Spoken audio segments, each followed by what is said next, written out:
different everywhere you go, doesn't it?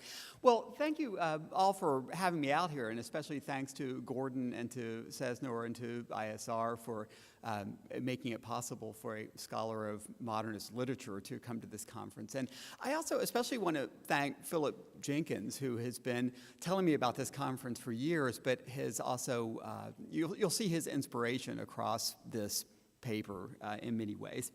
Okay, so unlike at other academic conferences where I typically have to trot out census figures and things to show that new religious movements actually have acquired a great deal of traction in the West, and especially in recent years. I think I'm preaching to the choir here, so I'm not going to bother to do that.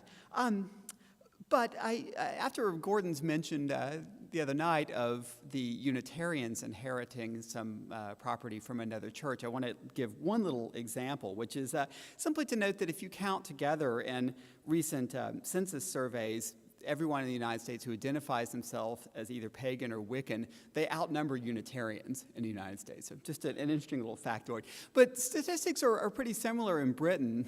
There are a lot more categories in surveys. But there are a huge rise in Wiccan, Druid, occult is a category in British census records. It's all growing quite significantly. But as a scholar of literary modernism, and when I use the word modernism, I'm not talking about theological modernism. I'm talking about aesthetic modernism here. My specific interest is in the growth of esoteric new religious movements in the 20th century is really in the way that they reached sizable populations through their imaginative literature. And I'm today going to talk specifically about esoteric fiction, but also through really savvy engagements with the periodical culture of the late 19th and early 20th centuries. So in the terms that Eileen Barker was laying out yesterday of the everywhere and the how, I'm interested in the how, and specifically how print culture managed to disseminate esotericism. And quite interestingly, to take something so almost private and secret as esoteric initiation, to disseminate it so publicly through print culture and essentially to evangelize for it in print is a phenomenon that fascinates me. Okay, so I am not actually going to talk about the periodicals today because that's a whole different subject, but I'd be happy to answer questions in later conversations if anybody wants to hear about that. But I come today with an observation and with a question. And the observation is that much of the imaginative literature that inspired the growth of esoteric new religious movements in the post-World War II era in the West was actually a product of the modernist era of a slightly earlier period, and was, in fact, I think, closely tied to modernism itself. And the question, though, is what does that historical alignment show us about the relationship between aesthetic modernism and Western esotericism? The question has been danced around by scholars for a long time, but I'm looking to get a little more detail on that. But so I mentioned Philip Jenkins' ongoing inspiration for a lot of my work. I want to just point to an arc that Philip has traced in Mystics and Messiahs and in some other works from early 20th century imaginative literature to the later period. Let's see if I can get this going. Okay, so for instance, Herbert Gorman, who modernist scholars all know is the guy who wrote the first biography of James Joyce, wrote this novel in 1927, the place called Dagon, that portrays a secret witch cult in 20th century Massachusetts, which then, in turn, as Philip has shown, influences Lovecraft, who, random Lovecraft image here, not a particular book, and then by the 1960s is inspiring Anton LaVey's Church of Satan in San Francisco, which even has a call to Cthulhu as part of its offerings there.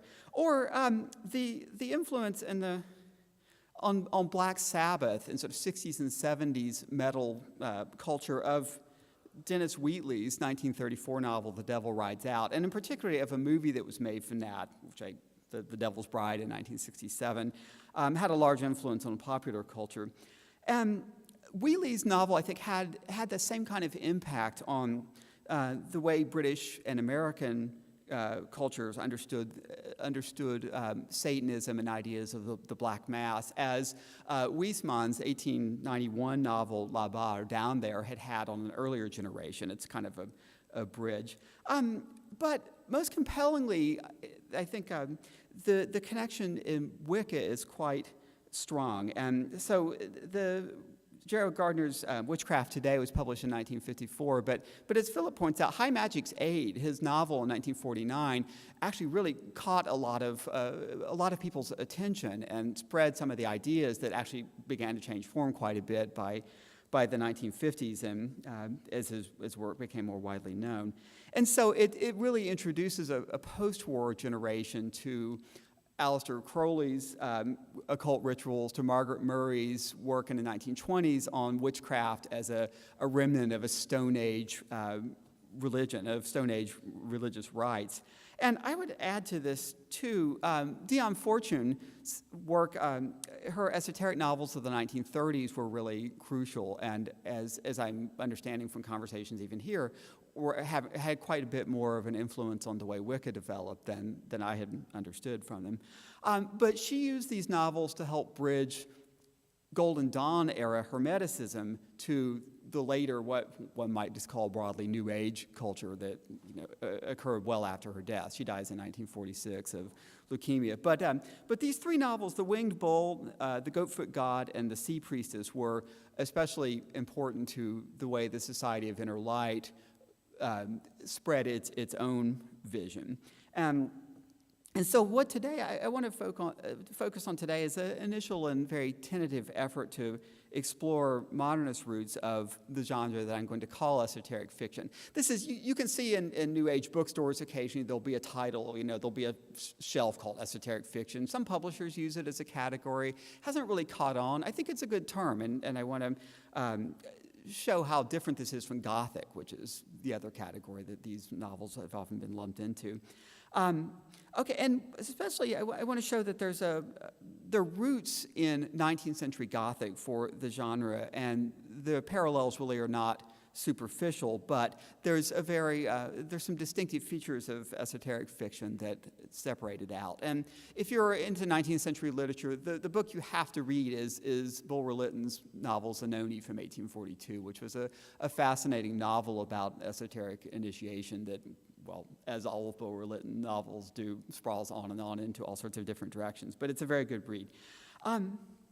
Okay, so the esoteric fiction, I think, differs enough from that earlier Gothic version of it that we really have to look to later in the 19th century to some of the early fictional works being put out by the Theosophical Society to really get a sense of this. And a good example would be The Blossom and the Fruit, a true story of a black magician, which was written by Mabel Collins, and it was published in installments in Lucifer, which was the magazine that she and Blavatsky were publishing.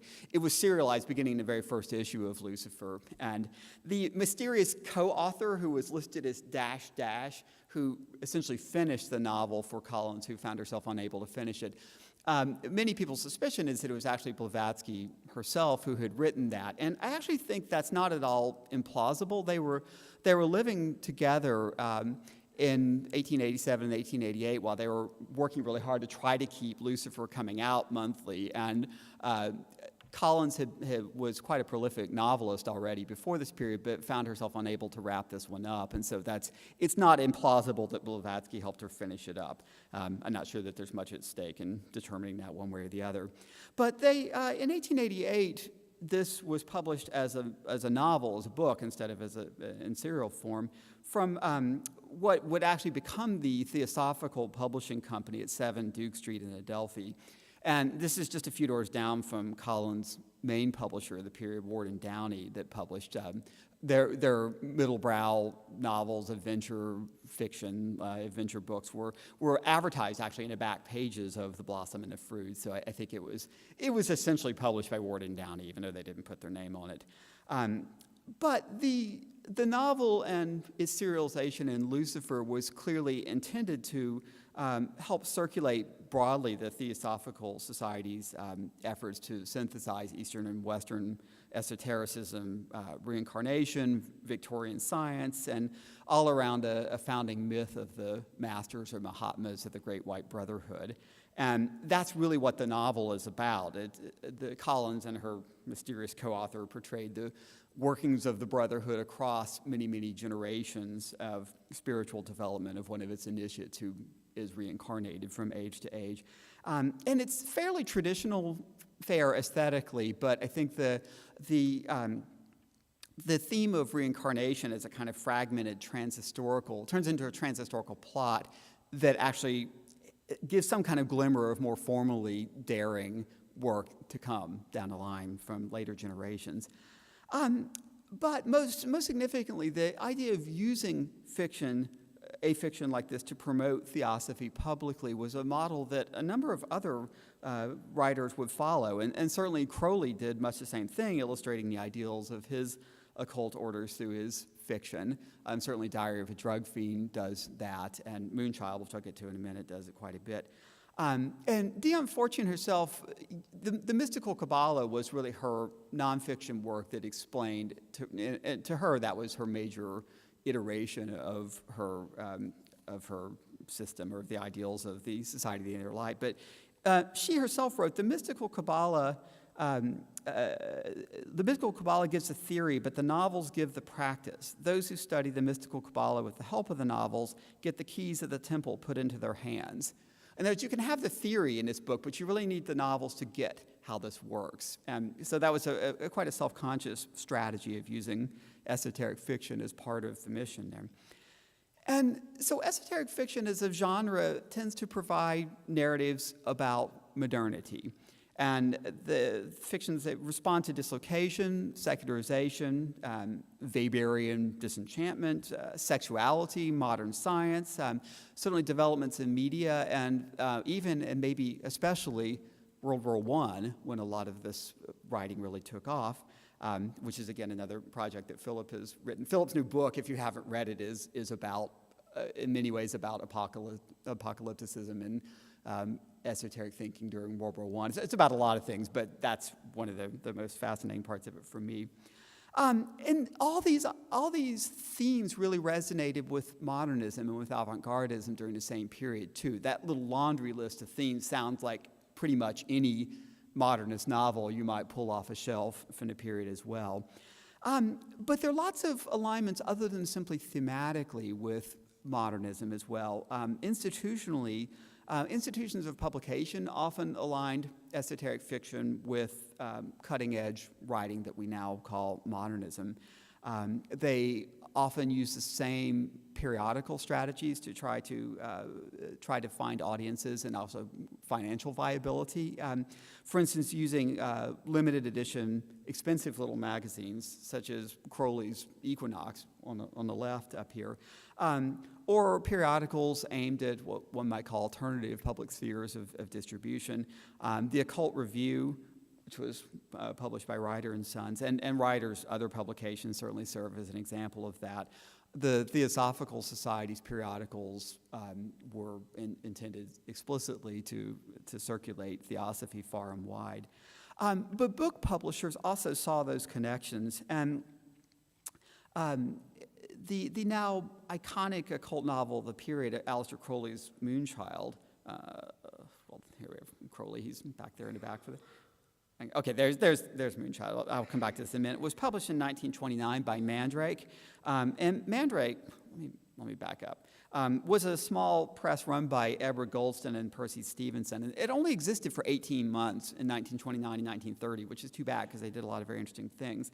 But they published Peter Warlock, Liam O'Flaherty, most notoriously D.H. Lawrence during all the Lady Chatterley's Lover brouhaha, from an office on Museum Street. And Mandrake was also at the time mounting an exhibition of Lawrence's paintings, which were also quite controversial at the time. And in the wake of the suppression of Lady Chatterley's Lover, which was published privately in Florence in 1928, possibly, I haven't been able to confirm this, but possibly, if not probably, also circulated by Mandrake. They're not published by them. The exhibition was shut down for obscenity in a police raid in 1929, and that was the end of that. Wasn't the end of the press, but it was the end of their exhibition. So they turned around and then published Lawrence's book, apropos of Lady Chatterley's Lover, in a really inexpensive edition that was meant to be read widely. And But then the firm had to decide, well, where do we turn next? Because we can't bring out Lady Chatterley, and we're not going to be able to get any farther with Lawrence. So they turned to publishing Crowley and published several of his works, including that first edition of Moonchild with the iconic Beresford Egan dust jacket on it, which is still, the Weiser reprint of it today actually still uses the same image. It was quite an effective cover. But it was largely written in an earlier period. It was written in 1917 or perhaps as late as 1918. Wasn't published until 29, but the war was certainly a important context to its writing. It was written at the height of the war. And for anybody who hasn't read Moonchild, well, first of all, you should read it, but it featured thinly veiled versions of Crowley, Isadora Duncan, key figures from the Golden Dawn, Yeats, A.E. Waite, MacGregor Mathers, who was quite savaged by it. But it also was intended to offer Crowley's scientific illuminism as an esoteric framework for understanding the tragedies of the war, and saw them in terms of an occult struggle between forces of light and darkness. And that thinking of the war in those terms was certainly not simply Crowley's doing. This is, in fact, just read Phillips' book. This was, all the major combatants had many, many versions of this kind of understanding of the war circulating quite widely. But Crowley, Wheatley, Fortune, and others carried that understanding really into a much later generation. These novels continued to be read, and there was a resurgence of interest in them after World War II.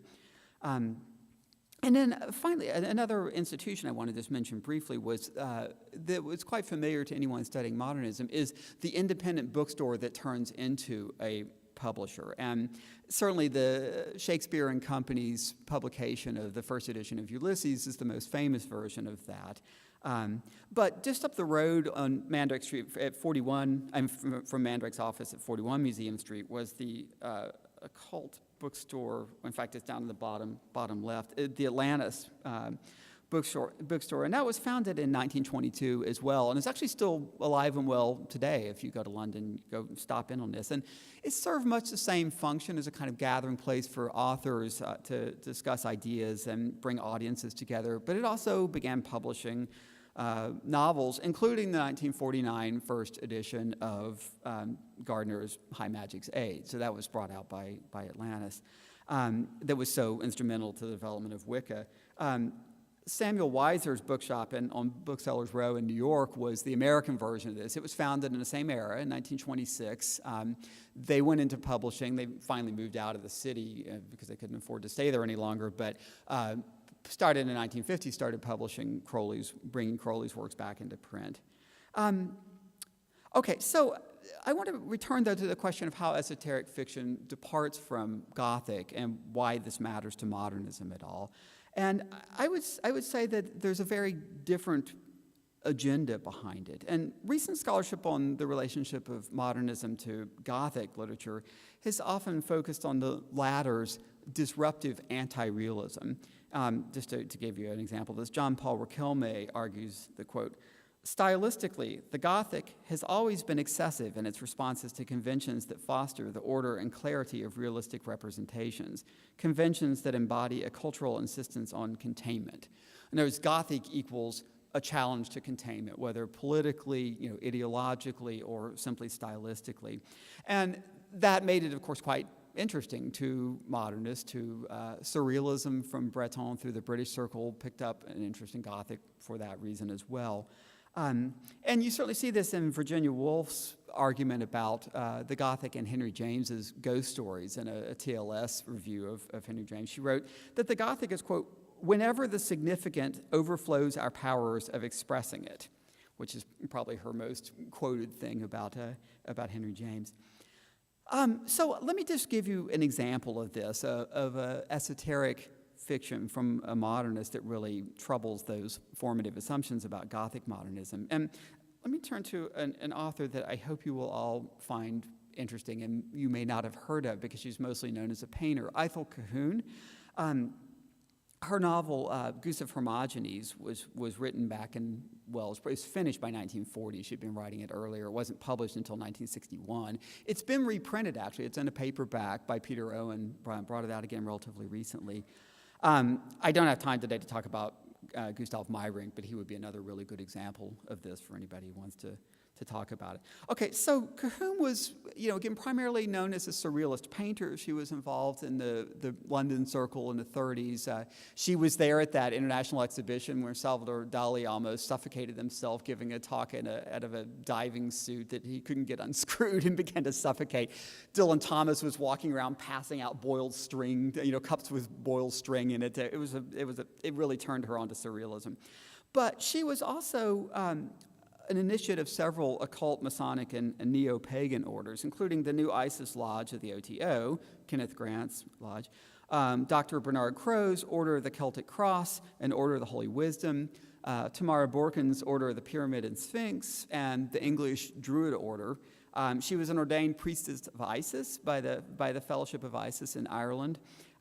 She tried unsuccessfully to get initiated into the old Alpha and Omega Temple of the Golden Dawn when she was younger. She also had failed dealings with the Inner Light, and she basically failed their correspondence course. I can tell you about that later.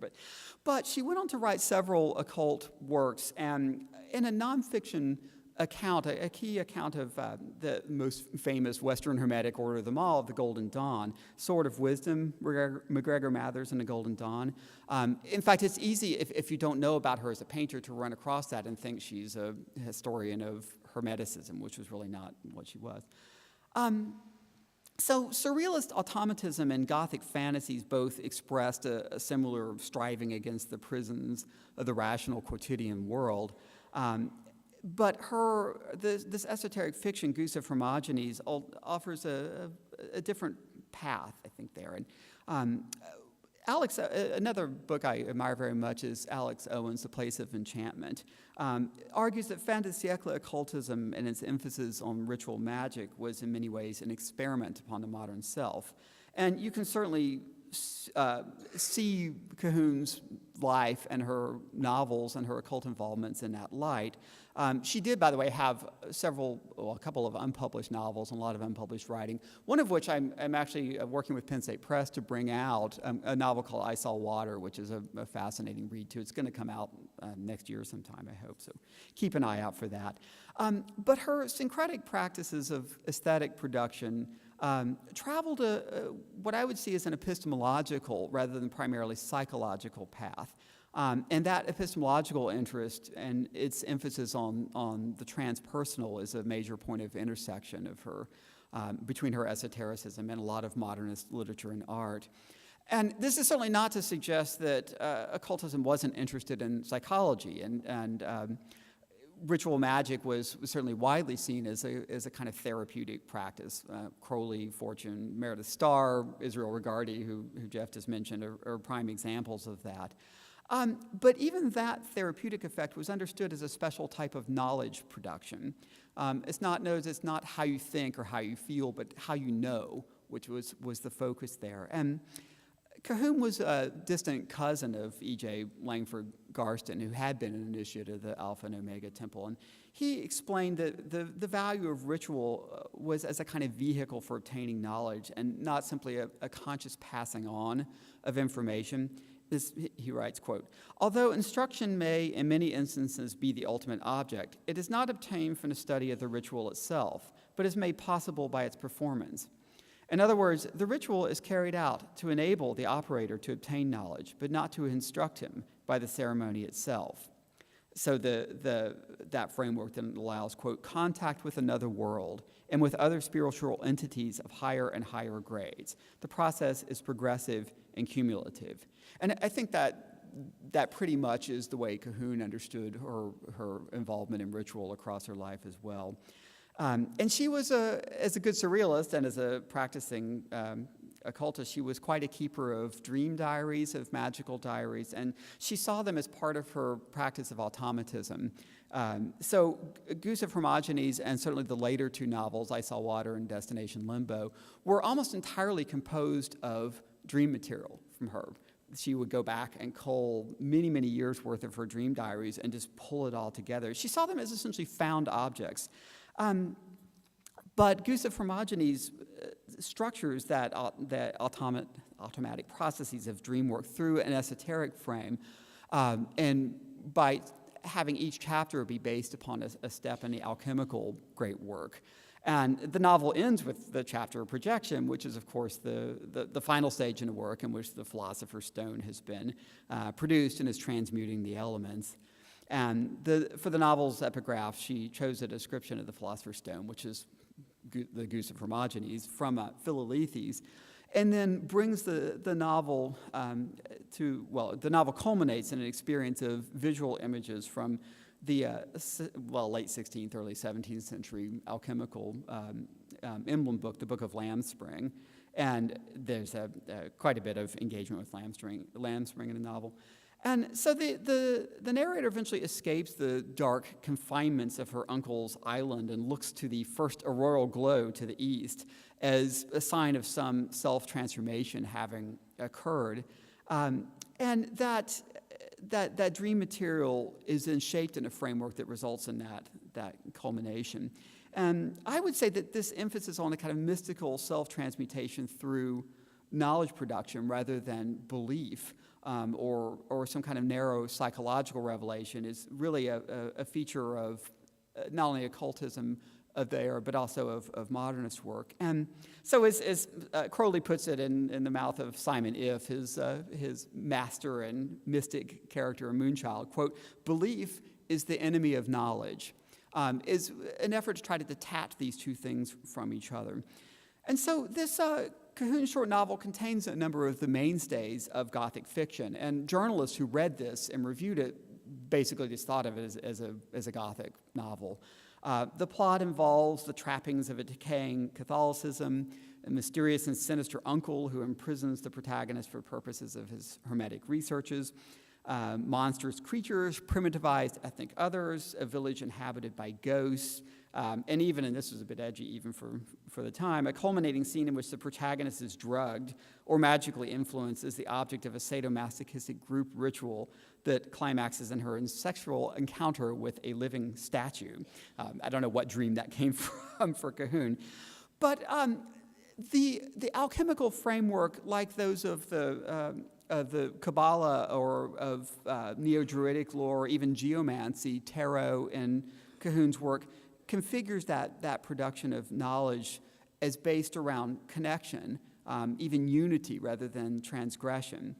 In this sense, esoteric fiction is in fact about containment, but it's not about political or even narrative containment. Rather, it emphasizes a path for a transpersonal epistemology. And in that sense, esoteric fiction constructs spirituality as a form of knowledge production, and I think that's its contribution to modernism. All right, I'll just stop there.